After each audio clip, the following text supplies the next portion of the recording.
February 14, 2026, Saturday. Narito pong muli ang Batang Pista para namigin ng mga tips at giya para sa pakarera ng Philippine Jockey Club, kung saan meron po tayong 7 pakarera na magsisimula sa ganap na alas 3 ng hapon. Tara, umpisa na po natin.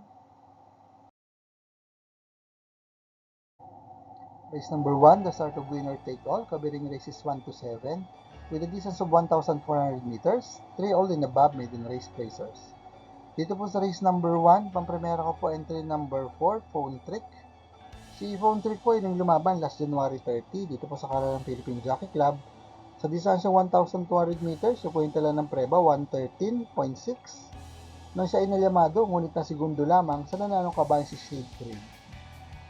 Wala pa po siyang record sa distansya 1,400 meters sa takbo dito po sa Philippine Jockey Club.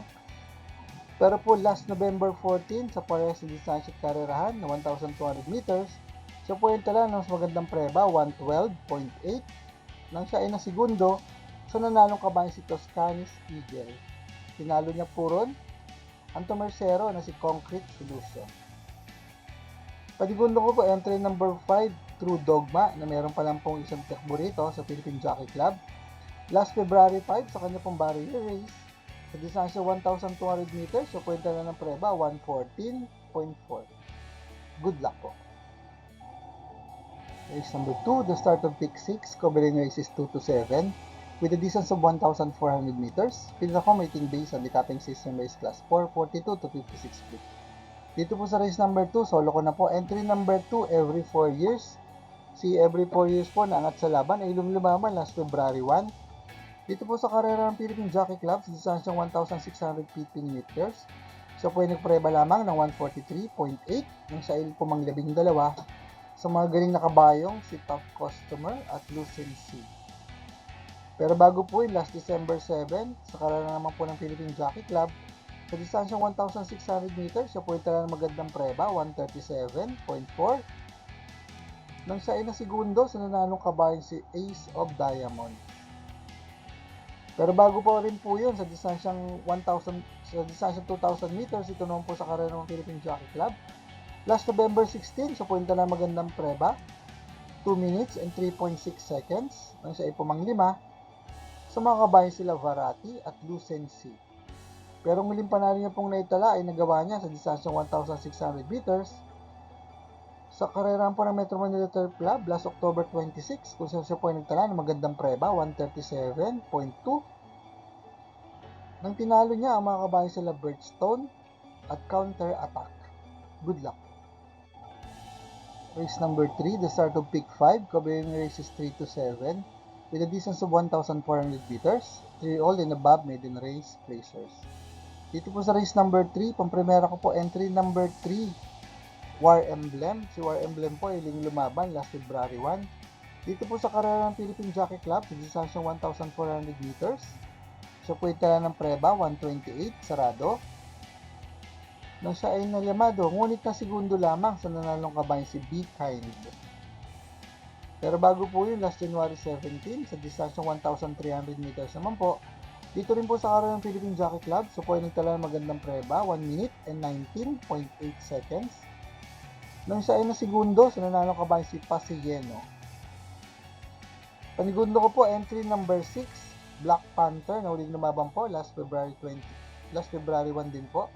Sa isa pong stakes race, dito po sa karera ng Philippine Jockey Club, sa distansyang 1,400 meters, siya po ay nagtala rin ng preba, 128, sarado.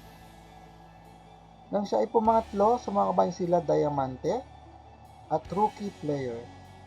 Good luck po. Paalaala mga katropang karerista, please click like, subscribe, and hit the notification button para makatanggap ng mga updated videos and race results. Race number 4, the start of pick 4, covering races 4 to 7, with a distance of 1,400 meters. Pinaka rating based on the capping system race class 3, 57 to 70. Dito po sa race number 4, pampremera ko po entry number 5, Resonant. Si Resonant po ay lumaban last February 1 sa isa pong Japan Cup.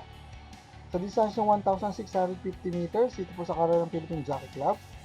Siya po ay nagpreba lamang ng 141.6 kung siya ay nasigundo Yamado. ngunit pumansampu lamang sa mga kabayan sila Top Customer at Lucency. Nandun din po sa laban na yun ang entry number 2 na si Reverse Merger na pumanglima at nagpreba naman po ng mas magandang tempo, 1 minute and 40.6 seconds. Pero bago po yung si Resonant po ay lumaban din last December 28 sa isa din pong stakes race sa distansyang 2,000 meters. Dito rin po sa karera ng Philippine Jockey Club, siya po yung nagpreba ng magandang tempo, 2 minutes and 2.2 seconds. Nang siya ay nasigundong dikit sa nanalong kabayan si Bass Rocket. Nandun din po yung entry number 2 na si Reverse Merger na pumang-apat naman po at nagpreba ng 2 minutes and 3 seconds. Pero bago po yung si Resonance ay lumaban din po last December 14. Dito rin po sa karera ng Philippine Jockey Club sa distansyang 1,400 meters na paglalabanan nila ngayon, siya po ay nagpreba ng 123.2. Nang tinalo niya ang mga kabayan sila Vino Barbarino at the GP5. Nandun din po sa laban na yun entry number 8 na si Dream Girl na pumampito naman po at nagpreba naman po ng 124.8. Panigundo ko na rin po entry number 2, Reverse Merger. Good luck po. Race number 5, the last DD plus 1 event, covering races 5 to 7 with a distance of 1,400 meters. Final accommodating based on the capping system race class 5:17 to 41 speed. Dito po sa race number 5, pampremera ko po entry number 1, Apollo. Si Apollo po ay lumaban last January 25 sa karera po ng Metro Manila Turf Club.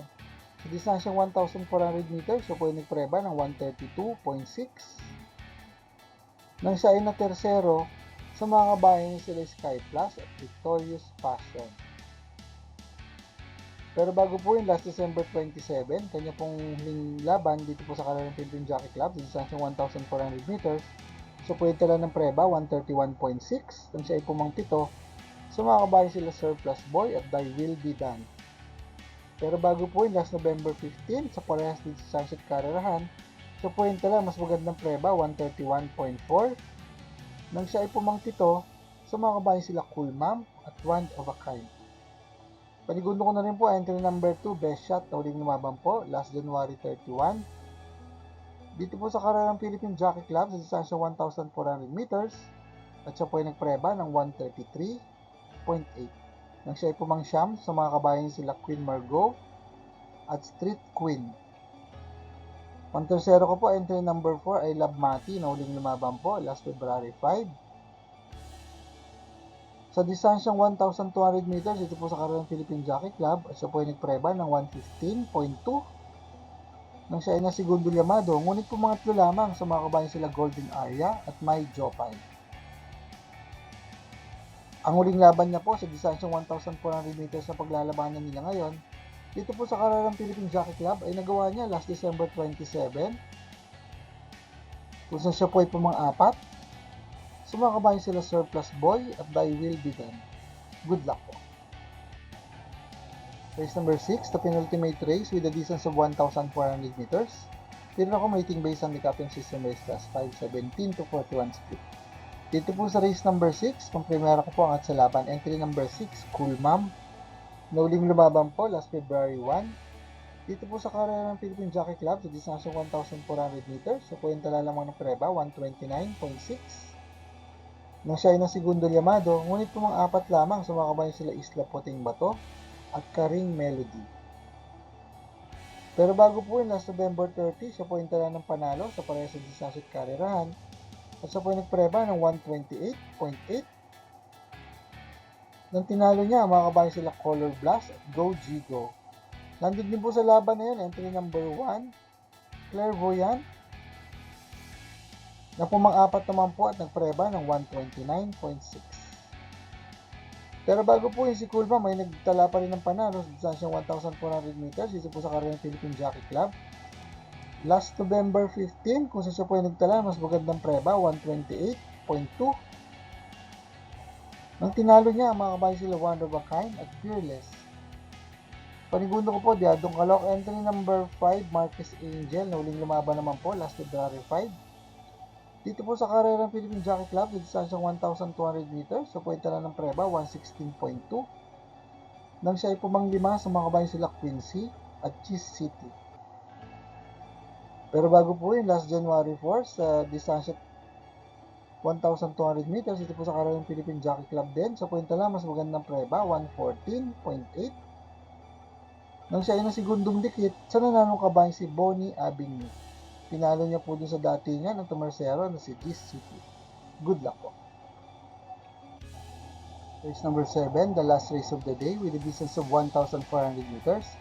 Field accommodating based on the Capping System Race Class 4, 42 to 56 feet. Dito po sa race number 7, pamimera ko po, Diadong Calooc, entry number 4, Houdini, na uling lumaban po last February 1. Dito po sa Karayong Philippine Jockey Club, sa distansya 1,650 meters, so pwede preba lamang ng 144.6. Nang siya ay pumangwalo, sumakabayan sila Midnight Bell at Open Dealing. Pero bago po yun, last January 16, sa distansyang 1,400 meters sa tatakbuhan nila ngayon, dito po sa Karayong Philippine Jockey Club, so pwede nagpreba ng 126.2. Nang siya ay nasigundo, sa nanalong kabayan si Light from the East. Kunin ko pong panigundo, entry number 5, Paris with Bronze, na uling lumaban naman po last February 1. Dito po sa Karayong Philippine Jockey Club, sa distansya 1,400 meters, at sa puwenta na magandang preba, 125.2. Nang siya ay nasigundong dikit, sa nanalong kabayan si High Intensity. Pantersero ko na rin po, entry number 6, High Dollar, na uling lumaban po last February 1. Sa karera naman po ng Philippine Jockey Club, sa distansya 1,650 meters, sa pwedeng preba lamang ng 144.0. Nang siya ay pumang-anim, sa mga kabayan sila Bea Bell at Parade King. Pero last December 27, dito po sa Karayong Philippine Jockey Club, sa distansya 1,400 meters, sa pwedeng na magandang preba, 126.4. Nang siya ay pumang-apat, sa mga kabayan sila Catral at Midnight Bell. Good luck po. For the complete results of these previous races, you may watch the Batang Pista Rewind results and dividend. PJC next racing day schedule will be on February 15, 2026, Sunday. Batang Pista!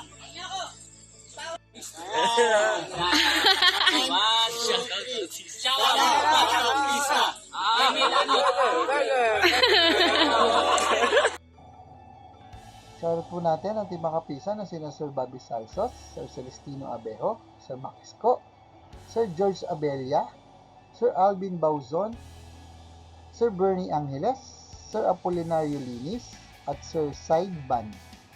Maraming salamat din po sa ating mga bagong subscribers at mga kapista.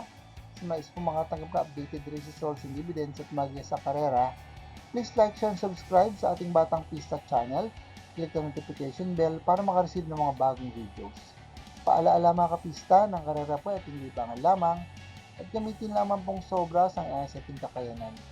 Good luck and happy racing to all!